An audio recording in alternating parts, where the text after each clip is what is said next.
Oh gini. Oh ya besok ikut saya. Didatangkan ke Waraqah bin Naufal. Dalam Bukhari disebutkan wa kana imro'an tanassara fil jahiliyah wa yaktubu minal injil masyaallah ayaktub.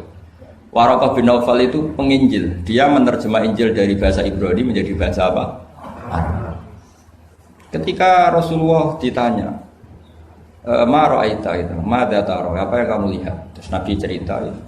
Terus kata Waraqah bin Naufal, hadan namus alladzi ja'a bihi Musa. Bahasa lainnya malak itu namus, hadan namus alladzi ja'a bihi Musa. Uniknya itu tahun awal nubuwah, ya, tahun awal apa? Nubuwah. Itu uniknya Waraqah itu bilang begini. Ini Waraqah bin Naufal bilang gini.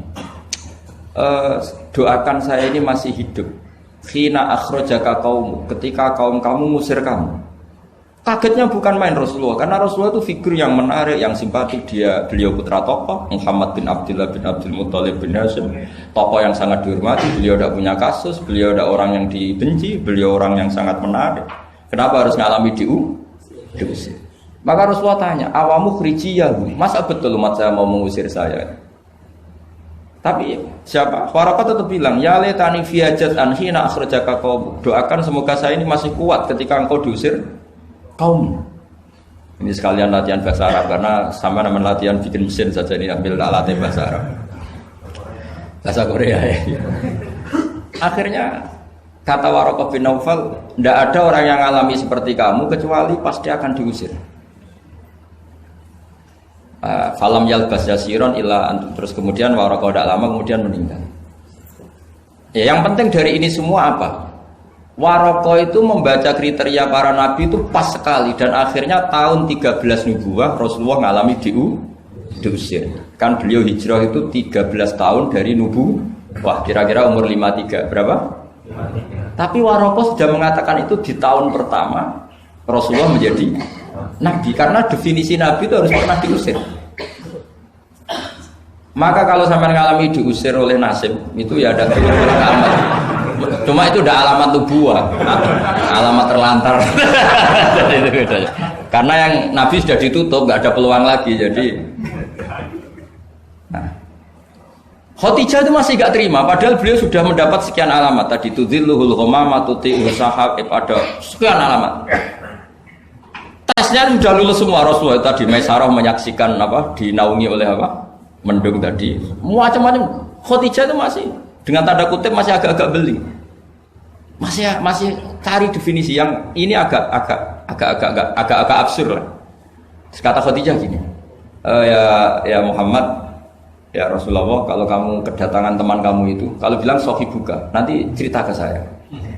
Ya kata Nabi. Nabi itu lugu, nggak ngerti kalau itu dites. Ya katanya. Suatu saat Jibril datang ke Rasulullah. Ini malak, ini Jibril, ini teman saya datang. Ya Nabi kadang istilahkan Jibril itu temannya. Ini teman saya datang. Oh ya. Terus Khadijah dekat Rasulullah, pas Rasulullah agak-agak di pangku manja. Fakasyafat an auratiha, sebagian auratnya Khadijah itu dibuka. Sama enggak usah bayangkan kelihatan apanya itu pun. Makanya saya agak-agak absurd. Ya kira-kira pupunya saja lah yang lebih mudah. Tidak lebih dari itu, jangan macam-macam.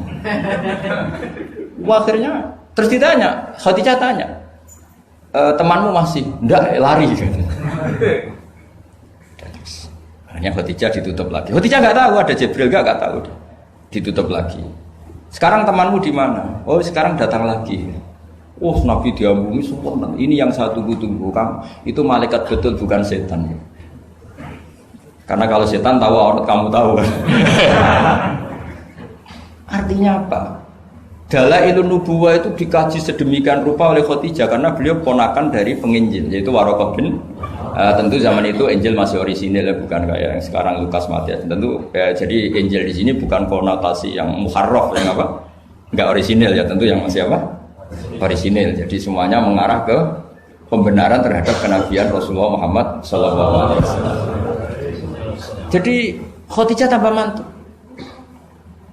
Jadi Nabi dites saja tidak tahu, ya lugu saja. Temanmu masih lari. Terus setelah ditutup lagi, temanmu ada. Oh iya ya sekarang ada lagi. Wah ya Nabi betul. Absyir ya Muhammad, kamu harus senang, itu malaikat betul. Kalau setan tidak seperti itu. Oh, kalau ada aurat senangnya bukan main. Nah, melihat awal, saya ulang lagi ya, melihat awal dialek kenabian itu hanya dengan Khadijah karena dia keluarga terdekat beliau. Maka sebetulnya awaluman amanah mutlakon itu sebetulnya itu hampir semua ulama bilang itu Khadijah, bukan Abu Bakar. Tapi melihat peran Abu Bakar yang begitu sentral dalam mengawal Islam, orang bilang Abu Bakar. Melihat Sayyidina Ali teman kecilnya Rasulullah, orang bilang Ali.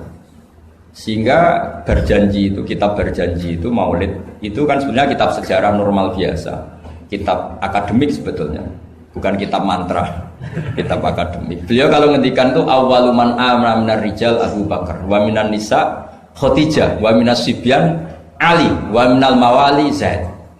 Supaya semua kelompok terwakili, semua kelompok. Karena kalau yang pro Abu Bakar dibilang awaluman amanah Khadijah itu merengut.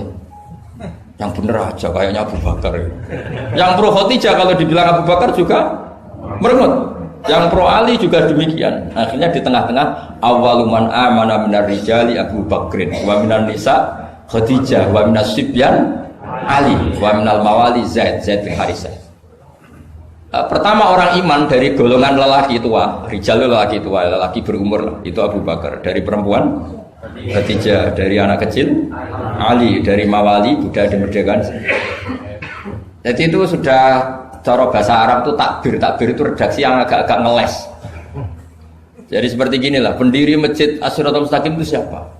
Yang pertama punya ide tentu sebenarnya yang pertama, tapi kan ide tok belum terrealisasi. Nah, nanti yang pertama terrealisasi pondasi juga pertama, tapi yang benar-benar mulai dipakai Jumatan itu juga pertama.